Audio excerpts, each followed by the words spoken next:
پاکستان کې د تحریک انصاف د عمران خان د حکومت خلاف د جمعیت علماء اسلام د بیرغ لاندې د پاکستان د کلهمو مخالفو سیاسي ډلو احتجاجي آزادي مارچ د اسلام آباد په لوري روان دی.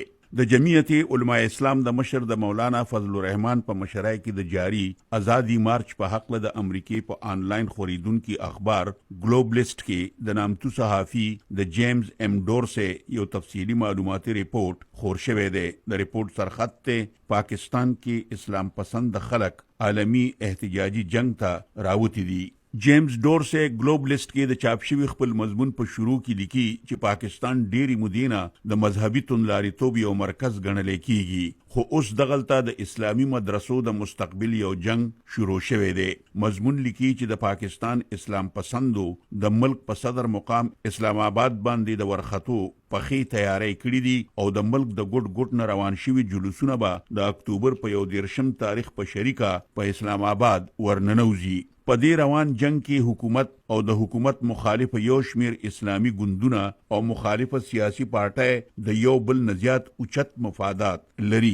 جیمز ډورسي لیکي چې پاکستان د رواني میاشتې په شروع کې ترهګرو او تونلارو لا د پیسو ټکو د رسولو د مخنیوي د ادارې لخوا د تورن کېدو نه په ګوته کې بچ شوی دی، خو بیا هم دغه ادارې پاکستان د سارنې په فهرست کې ساتلې دی. البته دا خبرداري یې ورکړې ده چې پاکستان تر فروری پورې تونلارو ګوندونو ته د پیسو ټکو د لیږلو د مخنیوي په منصوبه پوره عمل درآمد ونکو نو بیا به په مکمله توګه تورن کولی شي. د ادارې بل اجلاس به د روان کال په فروری کې کیږي. اخبار لیکي چې د ترهګرو د پیسو ټکو د لارو بندولو د عالمی ادارې له طرفه پاکستان ته ورکړې خبرداري د ادارې د چینی صدر په دې بیان نور هم مضبوط شوی دی، په کوم کې چې دوهم ویلي دي چې پاکستان له ډیر زر او نور ډیر سکول پکار دي. د FATF موجوده صدر د چین دی او د خپل بیان کې دا هم ویلي دي چې پاکستان ته د FATF لخوا په عالمی معیار د پوره کېدو د پاره د کرخې راخکو اقدام ته چین ډیر اهمیت ورکوي.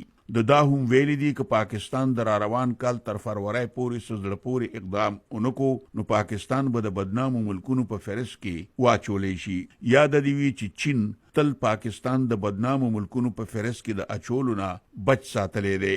ګلوبلیسټ خپل مضمون کې لیکي چې د پاکستان سرکاري چارواکي د FATF د چینی صدر د بیان نه پس په دې نتیجه رسیدلی دي چې پاکستان یقیناً چې سنگینو حالاتو سره مخ دی.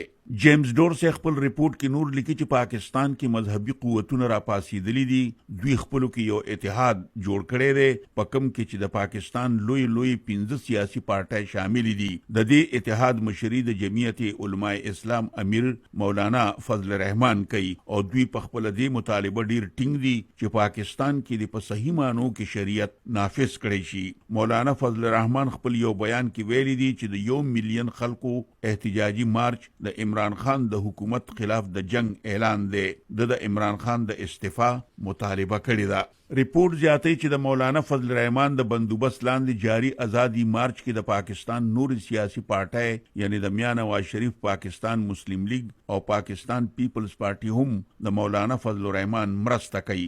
بلخوا د پاکستان حکومت تر اخیره پورې مخالفه ډلو سره د خبرو اترو کولو او په اسلام آباد د ورختونه د دوی د منکول خپل پوره وس چارو کو خو کامیاب نشو. اوس صورتحال دا دی چې یو طرف ته د پاکستان فوج دی چې د مارچ مخې نیبو ته تیاریانی کړي دي او بل طرف ته په مارچ کې شامل د زیړ رنگ د درېشه ډنډبردار خلک دي چې د اسلام آباد په لوري ورمات دي. فوج او قانون نافذ کوونکو نور ادارو اسلام آباد د هر طرف نه بند کړي دي. حکومت اسلام آباد ته د ننوتونکو سړکونو بندولو او د مارچ د خبرونو نشر کولو نه د میډیا د منکول غوندي اقدامات کړي دي. پاکستانی میډیا دا خبرونه هم خواره کړي دي چې حکومت د مارچ په لارو کې خندقونه کنستی دي. ګلوبلیسټ خپل ریپورت کې لیکي چې پاکستان کې د اسلام پسندو خلکو خبره هغه وخت نور زیاته مضبوطه شو کله چې وزیر اعظم عمران خان د ملګرو ملتونو د لوی اسمبلی د اجلاس په موقع د خیراتي کارونو د پاره د پیسو ټکو ورکونکي مشهور عرب پتی يهودي جارج سوروز سره ملاقات وکړو. جارج سوروز د اوپن سوسایټي فاونډیشن په نوم یو خیراتي اداره چلی. د فاونډیشن پاکستان کې په کال 2019 کې غیر قانونه ګرځولې شوې ده. ښاغلی سوروز په هنګري کې پیدا شوی یهودي دی او د هټلر د دور د یهودیانو په قتل عام کې بچ پاتې شوی دی. د جمعیت علماء اسلام مشر مولانا فضل الرحمن د شروع ورځې عمران خان باندې د یهودیانو د ایجنټۍ الزامونه لګئی. مولانا فضل الرحمن په دې خبره ډیر تو کړی دی چې عمران خان دغه یهودي عربپتی جارج سوروز نه په قول د مولانا فضل الرحمن پاکستان کې د اسلامی مدرسو د اصلاحاتو لپاره مالی امداد غوښتی دی، ځکه چې د عمران خان دا کوشش دی چې د توندلاریتوب د مخنیوي لپاره پاکستان کې د اسلامی مدرسو اصلاح وکړي شي او اسلامی مدرسې د پاکستان د وزارت تعلیم د نصاب په اختیارولو مجبور کړي شي.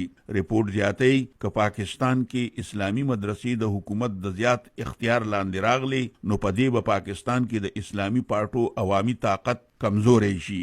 ګلوبلیسټ لیکي چې د عمران خان او د اسلام پسندو ترمنځ د ډیر وخت نه جاری رسکشي د اسلام پسندو لخوا د پاکستان د فوج دې ته مجبورول دي چې یا خو عمران خان واخلي او یا خپل زاړه ملګري اسلام پسند مشران واخلي.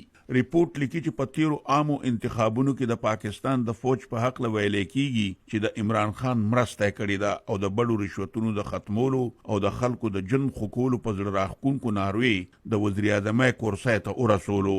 خو د بده مرغه مسلسل اقتصادي اړیګړي عمران خان IMF نه د 6 اربو ډالرو د قرض په اخیستو مجبور کو. IMF ورته د گزارې کولو سخت شرطونه ایښودي دي. جیمز ډورسي ګلوبلیس کې د چاپ شوي خپل مضمون په اخر کې لیکلي دي چې د ځینو تجزیه‌نګارانو په نزد د اسلام پسندو په اسلام آباد د ورختو اقدام د پاکستان د فوج د ملګرتیا نه بغیر ممکن کېدی نشي.